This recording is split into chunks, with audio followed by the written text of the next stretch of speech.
The corporate state has made it clear that there will be no more occupying campus.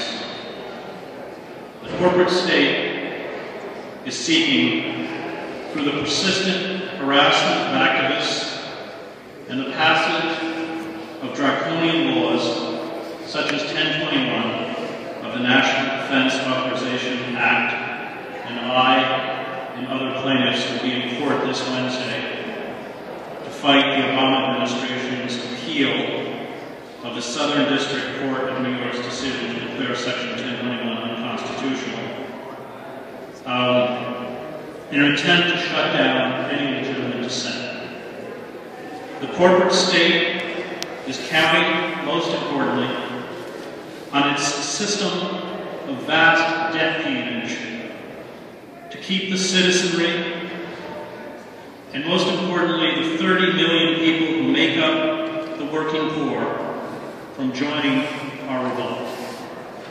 Workers who are unable to meet their debts, who are victimized by constantly rising interest rates that can climb as high as 30%, are far more likely to remain submissive and compliant. Debt peonage is, and always has been, a form of political control. Native Americans, herded by the U.S. government into tribal agencies, were forced to buy their goods from government stores. Coal mines in southern West Virginia, Kentucky, were paid in scrip by the coal companies and kept in perpetual debt servitude. African Americans in the cotton fields in the South, in Reconstruction and Jim Crow, were forced to borrow during the agricultural season from their white landlords for their seed and their equipment.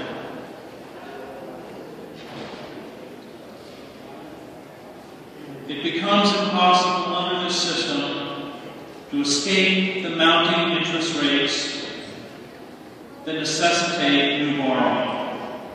And this old and familiar form of political control, debt peonage, is used now by banks and corporate financiers, not only to enslave individuals, but finally to enslave city, municipal, state, and even federal governments. As the economist Michael Hudson points out, the steady rise in interest rates, coupled with declining revenues, has become a way for corporations to extract the last bits of capital from citizens as well as government. Once individuals or states or federal agencies cannot pay their bills, and for many Americans that often means medical bills, public land, property and infrastructure, along with pension plans, are quote-unquote privatized, while individuals are pushed out of their homes into financial distress. Debt peonage is one of the fundamental tools of submission that must be broken if we are going to build a mass movement to paralyze systems of corporate power. And the most effective weapon we have to liberate ourselves and provide liberation to the 30 million working poor from debt peonage is a sustained movement to raise the minimum wage to at least $11 an hour. Most of the 30 million low-wage workers, the majority of whom are women and minorities, struggle at a subsistence level, playing one lender off another to survive. By raising their wages, we raise not only the quality of their lives, but we increase their personal and their political power. We break one of the critical shackles used by corporate forces to prevent organized resistance. Ralph, who I spoke with, as I said, on Thursday, has been calling for some time on activists to mobilize around raising the minimum wage. And Ralph knows more about corporate power and has been fighting it longer than any other American citizen. He has singled out, I believe, the key to building a broad-based national movement. There is among these 30 million working poor, and some of them are probably with us tonight, a mounting despair at being unable to meet the basic requirements to sustain a family. Nader points out that Walmart's 1 million workers, like most of the 30 million low-wage workers, are making less per hour, adjusted for inflation, than workers made in 1968. Although these same Walmart workers do the work required of 2 Walmart workers 40 years ago. Instead, although costs and prices have soared, the minimum wage remains stuck nationally at $7.25, the lowest of all the major industrial countries. Meanwhile, Mike Duke, the CEO of Walmart, makes $11,000 an hour, and he is not alone. These corporate chiefs make this much money because they have been able to keep in place a system by which workers are effectively disempowered, forced to work for substandard wages, and denied the possibility through unions or formal electoral systems of power to defend workers' rights. This is why corporations lavish these CEOs with obscene salaries. These CEOs are the masters of plantations. And the moment workers rise up and demand justice is the moment the staggering inequality of wealth begins to be reversed.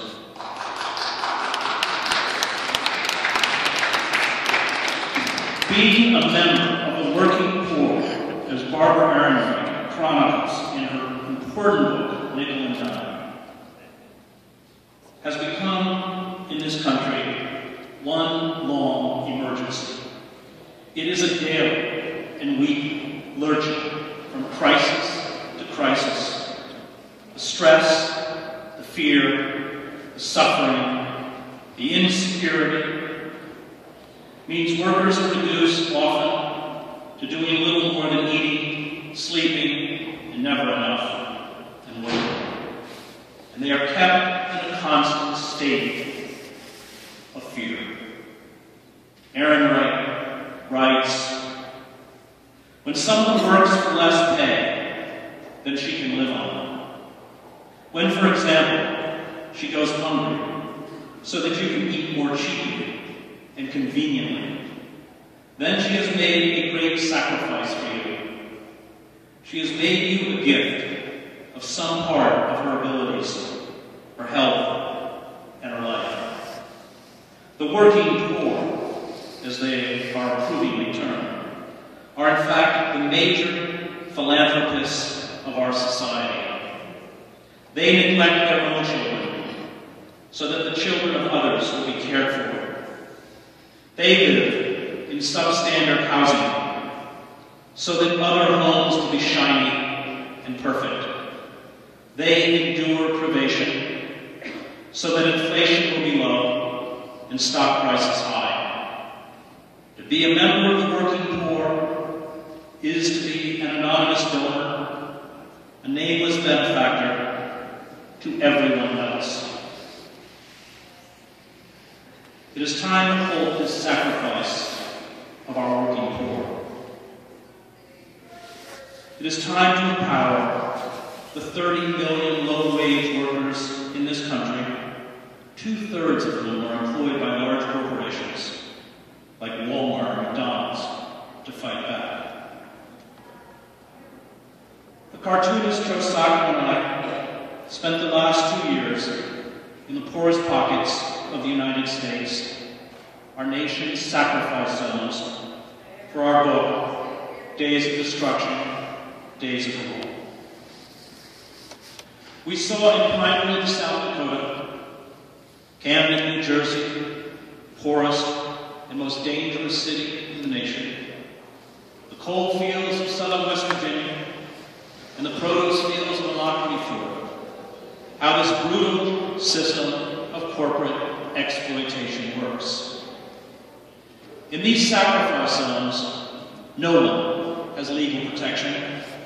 All institutions, from the press to the political class to the judiciary, are wholly owned subsidiaries of the corporate state. And what has been done to the people in these sacrifice zones, places that were devastated first, is now being done to the rest of us. There are no impediments left within the electoral process or the formal structures of power to hold predatory corporate capitalism. We are all being forced to kneel before the dictates of the marketplace. And the despair, the hopelessness, the attendant problems of drug and alcohol abuse, the neglect of children, the early deaths. In Pine Ridge, the average life expectancy for a male is 48, that is the lowest in the Western Hemisphere outside of 80, is justified by the need to make greater and greater profit. All of this is being played out across the nation, making the phrase "the consent of the governed" a cruel joke. We continue to use a language to describe our nation and our systems of governance that no longer correspond to reality, making us perhaps the most self-deluded population on the planet. This binarization of the American working class and increasingly the middle class is by design. It is part of corporate reconfiguration of the national economy and the global economy into a form of neo-feudalism. It is about creating a world of masters and serfs, of an empowered oligarchic elite and broken, disempowered masses. And it is not only our wealth that is taken from us, but our liberty. The so-called self-regulating market, as the economist Carl Polanyi wrote in The Great Transformation, always ends with a mafia capitalism and a mafia political system. Such a system, Polanyi wrote, leads always to the demolition of society. And that is what is happening. The demolition of our society and the demolition of the ecosystem that sustains the human species. In theological terms, these corporate forces, driven by a constant quest for ceaseless exploitation and an increase in profits, are systems of death. They know no limits. They will not stop on their own. And unless we stop them, we as a nation and finally as a species are doomed. Polanyi understood the deeply destructive power of unrestrained corporate capitalism. In his book he wrote, "In disposing of a man's labor power, the system would incidentally dispose of the physical, psychological, and moral entity, man, attached to the tag.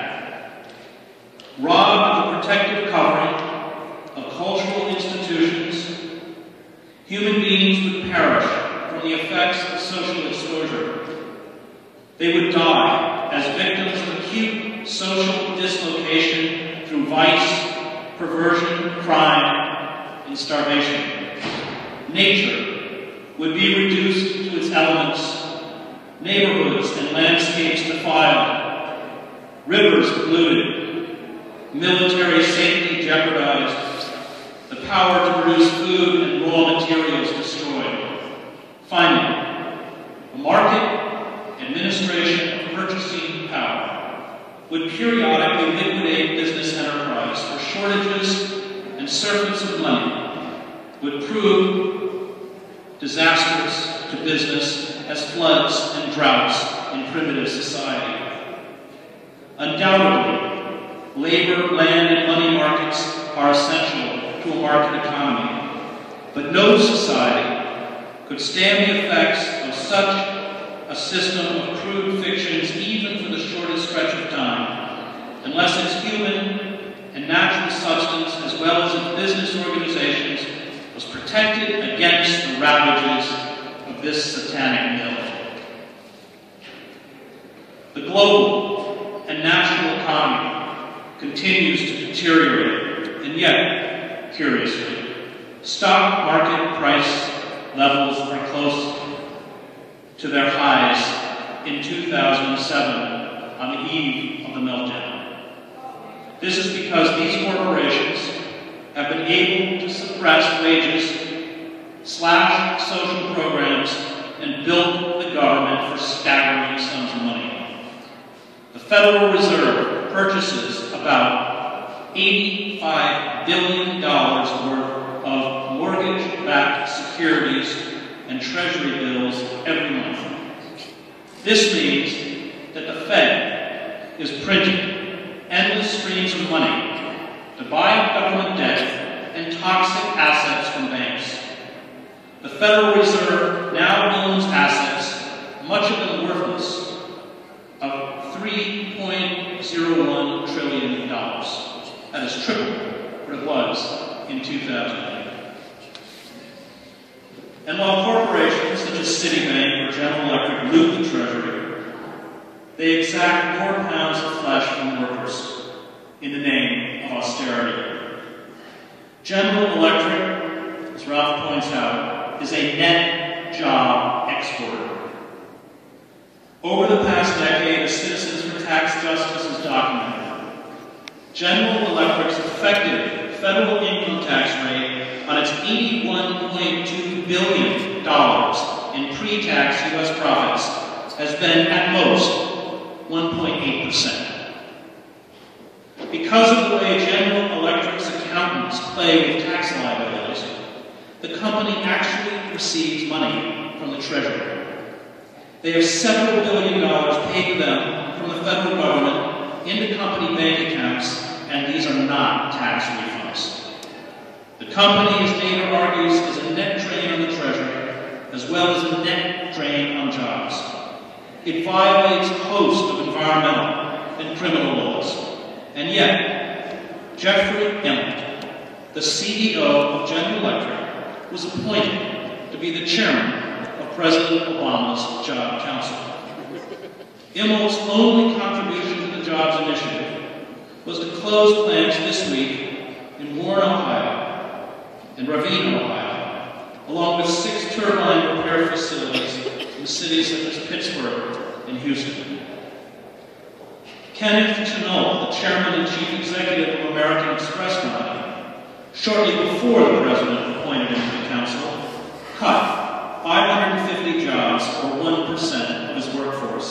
And this, as American Express reported a profit of $1.1 billion in the fourth quarter of 2010, a 48% increase over the previous year. Jim McNerney, the president and CEO of Boeing, who also sat on the Jobs Council, has cut 30% of its management positions and closed plants in California. Boeing announced it will additionally cut 40% of its workforce at a plant in El Paso, Texas. The only jobs the Job Council was concerned with were the ones these CEOs eradicated. And this council is a microcosm of what is happening within the corridors of power, where corporations, in essence, are stealing as much, as fast as they can, on the way out the door. As Michael Hudson has pointed out, financialization has created a new form of class warfare. The old class warfare took place between workers and bosses. Workers organized to fight for better wages, fairer work hours, safety conditions in the workplace, as well as adequate pensions and medical benefits. But with a country of debtors and a government that must also borrow to continue operating, Hudson says we have changed the way class warfare works. Finance, he points out, controls state and federal policy. It therefore dictates working conditions.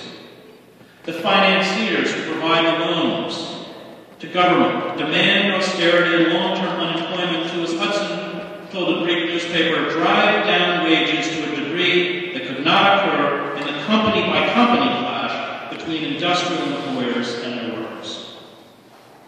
Now, the former Federal Reserve Chairman, Alan Greenspan, testifying before Congress, pointed out that since 1980, worker productivity, has increased by 83%. But real wages have declined. Greenspan said this was because workers were too burdened with mortgage debts, college loans, auto loans, and credit card debt to risk losing a job. Household debt in the United States is now around $13 trillion. That's only $2 trillion less than the country's total yearly economic output. Greenspan was right. Miss a payment on your credit card, and your interest rate jumps to 30%. Fail to pay your mortgage, and you lose your home. Miss your health insurance payments, which are spiraling upwards. And if you are seriously ill, you go into bankruptcy, as 1 million Americans who get sick do every year, and 80% of those people have health insurance. Trash your credit rating, and your fragile financial edifice built on managing debt collapses. Since every American feels on some level that they are a step or two away from being homeless, they are deeply adverse to fighting corporate power. It's not worth the risk, and the corporate state knows it. Absolute power, philosopher Thomas Hobbes wrote, depends not only on fear, but also on passivity. The only way to break this passivity and begin to empower workers is to break the cycle of mounting debt. And the first step to achieving independence from debt, the primary form of political control used by the corporate state, is to raise the minimum wage, to give workers control over their own lives. There are other solutions for giving mortgage and student debt, universal health care, establishing a nationwide jobs program to rebuild the country's third world infrastructure, and green energy. But none of this will happen until we are able to build a sustained mass movement that discredits and challenges the corporate state. And the mass movement will come, Nader argues, when we mobilize around the minimum wage. Of the some 30 million working poor, 2/3 work for these huge corporations, the ones who make staggering profits and pay their CEOs an average of $10 million a year. Most of these workers are minorities, and a disproportionate number of them are women. They have children to feed, rents to pay, medical bills to take care of, and they are not making it. The lowest grade worker at the General Electric plant that makes high-tech healthcare devices outside Addison, New Jersey, in Tocowa, a pay grade known as D04, was just raised recently to $14,555 a year. That's under $8 an hour. The highest paid hourly employee at the plant, known as D16, earns $22,000 a year. Emma makes over $11 million a year. And this abuse is played out in every corporation across the country, and no one in Washington intends to change it. Only 11.3% of workers in this country now belong to unions. That is the lowest percentage in 80 years. And most of these unions, and in particular the AFL-CIO, have been emasculated by corporate power. Nader is right when he warns that we are not going to be assisted in this effort by established unions. Most union leaders have been bought off. They're comfortable. They're pulling down 5 times what their rank and file gets. And as Nader says, we must mount protests, not only outside the doors of Walmart, General Electric, but outside congressional offices, and finally, the AFL-CIO itself. There is no established inside institution, inside or outside government, now that is on our side. They are broken or complicit. But there are 30 million working poor who, if we organize to break the system of debt patronage that holds them hostage, may be willing to join us. We are bound with many chains and shackles. We will have to break them one at a time. Once we rise up, once we are able to threaten the corporate systems that keep us fearful and passive, we will unleash a torrent of energy and passion. It will confirm the worst nightmares of our corporate overlords. Thank you.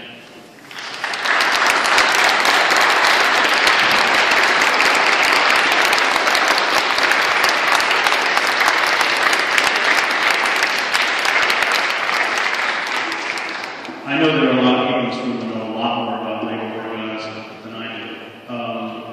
But I think we have a few minutes if anybody wants to make any points or ask any questions. Thank you for everything you've been doing with NDAA, first of all. That takes a huge amount of courage. And my question is about how we can harmonize the effort of obsoleting corporations as well as for fighting for workers' rights. Because I fear actually that the corporate ruling class really just wants resistance as opposed to innovation. And in a time where we can create our own internet mesh networks with our phones, we can create our own currencies, how do we harmonize and actually educate the working class about the fact that they're in power of their means of production as well as their means of production? Right, that's a really good question. I think that, Can you repeat the question? yes, he's asking how we can empower the working class to create alternative systems, and tell me if I frame this correctly, such as alternative currencies and this kind of stuff, to sever themselves from the control of the corporate state. Right, to obsolete the corporate state. To obsolete the corporate state. I think that, in tandem with what you were saying. right. I think that movements always progress by steps. And the first step is to recognize this very nefarious form of control that the corporate state has quite consciously imposed on the working poor. And not just on the working poor, but on the middle class as well. You have people, driving or spending time on a train, an hour and a half each day, going into office buildings, never knowing if they're going to be outsourced or not. And they want that instability, they want that kind of fear. And I think that, I have, like most people who read on these issues, problem with the whole concept of the wage economy and everything else. But I think we have to begin where people are. And I think right now we have to be very sensitive and cognizant of the degree of suffering, which is tremendous now, visited upon the working poor. And we have to look at the first lever we can pull to begin to alleviate that suffering, and I think that revolves around minimum wage. And other stuff will follow. But having just spent 2 years in places where people are just not getting by, you see the pressure that the fear that essentially paralyzes them. I mean, they literally, Barbara gets it in the book. I mean, it is just week to week. You're not quite sure if next week you're going to be sleeping in your car or not. And that's why I think that the raising of the minimum wage is not about simply raising the quality of life, but about reinvesting these people with a kind of political power that I hope we can then build upon. Thank you so much for everything you shared. I was wondering if you could speak specifically to the connections between what you're talking about in the corporate state, in terms of the corporate state, and the assault on workers, and what we're talking about a lot today with which is the recovery and the rebuilding effort with Sandy, and how corporate interests are playing into that, and how you think workers, the worker struggle can sort of either leverage that or is affected by it, in terms of its inability, an additional squeeze on workers in terms of corporate tax. So I'm just curious if you can speak to just the relationship between the rebuilding effort, disaster capitalism, and well, everything is tied up with climate change. Because, I mean, Pugliani, it's really a book worth getting, The Great Transformation, written in 1944, which is a study of unfettered capitalism, which, as Karl Marx correctly pointed out, is a revolutionary force. Everything's tied up with climate change because these corporate forces have commodified everything. Human beings are now commodities, and the natural world is a commodity that they will exploit until exhaustion or collapse. 40% of the summer Arctic sea ice melts, and for Shell Oil, this is a business opportunity. The death throes of the planet. And you go back and you read anthropologists like Tainter in The Collapse of Complex Societies, or Redmond, or Ronald Wright, Short History of Progress, and we have just fit the pattern of all collapsing civilizations. The difference is that when we go down now, the whole planet's going with us. The human species going with us. And by not responding rationally to climate change, it means the next hurricane season that rolls around, or the one after that, is going to hit us, maybe not with a Category 1, but a Category 2.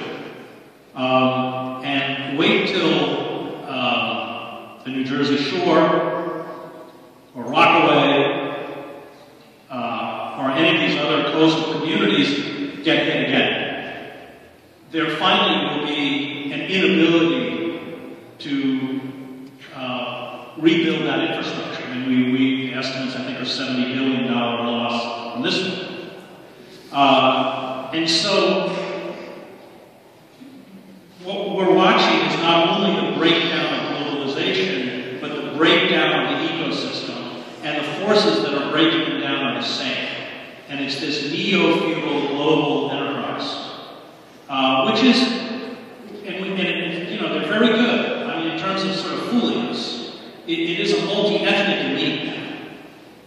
I mean, for me, Obama is a brand. It functions as a brand for the corporate state. In the same way that a few years ago, Calvin Klein and Bennington would use HIV-positive models of people of color to identify their brand with sort of progressive politics and even a risque lifestyle. But the engines of the corporate state remain untouched. So everything is interconnected. And to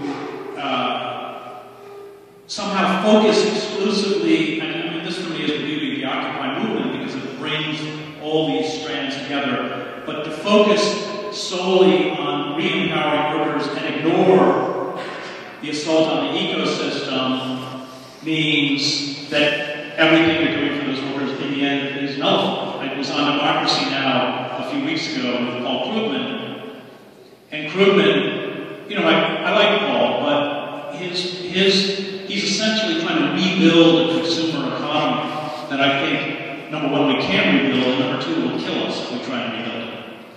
And I said to him, he's constantly calling on the government to respond rationally to the economics crisis, which is a jobs program. And of course, I agree, a moratorium on foreclosures of banks, this is all rational. And I said, Paul, what if you're appealing to a corporate system that is incapable of responding rationally? I mean, it's essentially an analysis of power. I don't share his analysis of power. I don't think that the corporate system is capable of responding rationally. And Krugman's answer to me was, it doesn't matter, climate change will finish this thing. But he's probably right. I mean, the willful denial of what's happening in front of us. I mean, when civilizations die, their cities go first. Travel around this country. And not just Camden. We did Camden in the book because it's the worst example. It's the poorest city in the country. But, you know, Detroit, Cleveland, you know, Trenton, it's everywhere. So, I think somehow, you know, since our corporate systems of information are controlled by roughly a half dozen companies, Viacom, General Electric, Rupert, News Network, Disney, Clear Channel, they locked out the rational debate. And the rational debate happens on the fringes of society. It happened in the society market. And I think that for that reason, we're in a very, very fear and insecurity increases. And the one appeal of what Sheldon Malone calls our system of inverted totalitarianism is that let us take away all your rights and we can protect you. That's what the fact that, I don't know how, if you're following this lawsuit that I brought against the President and the Defense Secretary a year ago over the National Defense Authorization Act, Section 1021. This is a section which permits the U.S. military to carry out domestic policing. It overturns 200 years of domestic law. They can seize American citizens who are, it's really pernicious language, who are charged with substantially supporting. Now that's not a legal term. Material support is a legal term. Substantially supporting, that's a nebulous term. Al-Qaeda, the Taliban, or something called associated forces, again not defined. Holding those people in military internment camps or military prisons, denying them due process indefinitely. Now, it was a quixotic quest, and we happened to get a courageous judge, Catherine Forrest, in the Southern District Court of New York, who had declared that section unconstitutional. The Obama administration didn't just appeal, we knew they'd appeal. They went to Judge Forrest on the day of the ruling. Suddenly the lawyers changed, by the way. Instead of having government, federal attorneys, we got Pentagon lawyers. And they went to the judge and they said, you have to immediately, in the name of national security, issue a stay, which means you have to put the law back in effect until we appeal. She refused, correct? So then they went to the Second Circuit, the appellate court, where I'm going to be on Wednesday. And they said, we need at 9 a.m., it's Yom Kippur, 9 a.m., this was a Friday afternoon, and they demanded an emergency hearing, which they got at 9 a.m. Monday morning. And they said, we need an emergency stay in the name of national security until you hear it. And the appellate court gave it to them and put the law back in effect. Now, why? Why did they act so aggressively? There can only be one reason, and that's because they're already used to it. Probably, my guess, is it against U.S.-Pakistani dual nationals in places like Iraq. Because if those people, American citizens, were being held in military facilities without due process, and that injunction was allowed to stand, they would be in contempt of court. All of these laws are being put through by design. They know what's coming down. National security has run endless models of civic unrest because of climate change and economic meltdown. They know what's coming internally within power. And they are creating legal mechanisms by which dissent becomes impossible. And the NDAA, I think, was rammed through a bipartisan effort because they don't finally trust the police to protect them. And you know, you study the history of any totalitarian state. I mean, Sebastian Hoffner, in his great sort of chronicle called Define Hitler, was a lawyer in the law courts, 1933, when the Nazis come to power, and so he watches. The first thing they do is corrupt the legal system. Essentially, they make criminality legal. And every totalitarian state does that. And so I've lived in a few, and I mean, you know, it's by design, and it's terrifying. I mean, if the NDA, Judge Forrest's 112-page opinion, which is really a remarkable document, she talks about this law essentially resurrecting what happened to 110,000 Japanese Americans during World War II. That essentially it allows you to categorize an entire type of people. They're never charged with a crime. They have no access to a lawyer. Can be placed in military camps. That's what it is. So, I really didn't answer your question, but I think it's all I think that, you know, for me, the power of the Occupy movement is that it got the fact that it all stems from corporate power. I mean, I used to sort of listen to people say the mainstream, which I used to be part of. Go, well, what are their demands? What are their demands? Well, I thought the demands were really clear. We want to reverse the corporate coup d'etat that took place and restore power to the citizenry. Well, do they want campaign finance? Well, yeah, of course we want campaign finance. Who the hell is going to vote for campaign finance? Do we want a rational healthcare program? Yes, of course. You know, Crane Brenton writes a great book, The Anatomy of the Revolution, which I just reread. He studies the French, the British, and the American Revolution. And tries to, you know, like anthropologists like Tainter, he tries to get the patterns. You know, what happens when a society breaks down? And one of read it, because they're all, we've fulfilled every single requirement.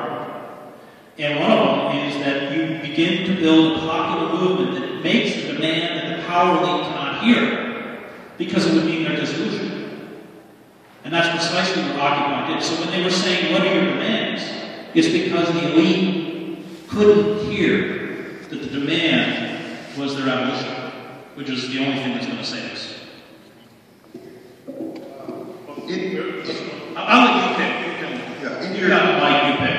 Okay.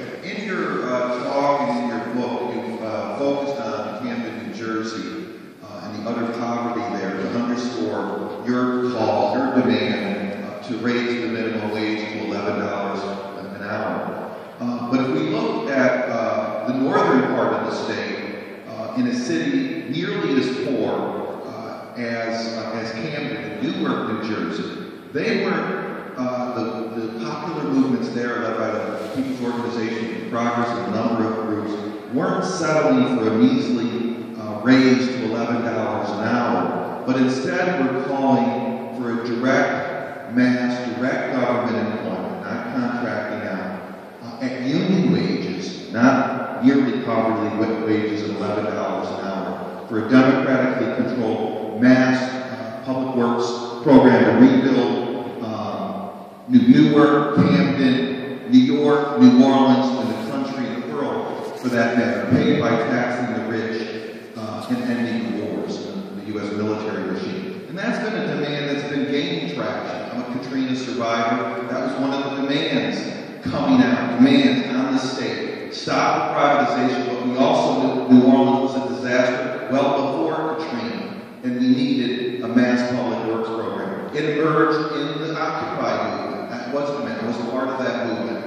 60% voted for it, but under these anti-democratic rules of 90% that even the U.S. Senate doesn't operate under, it couldn't get passed. But I think Sandy, as well, has further underscored the need for a mass public works program. And I think that's the type of demand. The call for $11 an hour, that is one, doesn't meet the needs of people, but furthermore, it doesn't speak to the broad, it's really working poor, but the working class that has the real power to force, that can still fear in this ruling class. Right. Let me just finish up. That have correctly characterized it as vicious and ruthless and will not back off unless their power might, they fear their power might be taken away.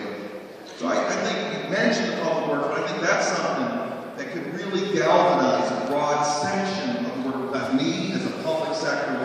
privileged worker, a CUNY who's under the gun, or in Staten Island where middle-income homeowners have been wiped away, really need a mass public works program to protect. Well, but this is exactly the argument I have with Proven. You can't appeal to centers of power that have no intention of responding. It's like writing a letter to Uncle Joe Scott. If he only knew what they were doing. And I'm all for it. I mean, you know, Krugman writes this, you know, and I agree. We need a massive program of public works at union wages. That's the last thing the corporate-owned lackeys in the Congress are ever going to get us. And so we have to organize around, I think, something much more basic. I agree, $11 is, I mean, I'm not in charge of the campaign. You know, maybe 20 is the answer. But I think that, again, appealing to those systems of power, and I would cite Sheldon Wolden's brilliant sort of dissection of power in his book, Democracy Incorporated, without question our greatest living political philosopher. You know, he says we live in a system of inverted totalitarianism. And by that, he means it's not conventional totalitarianism. It doesn't find its expression through a demagogue or a charismatic leader, but through the anonymity of the corporate state. That in classical totalitarian regimes, you have a reactionary or revolutionary force that overturns a decaying, takes over a decaying structure. In inverted totalitarianism, you have corporate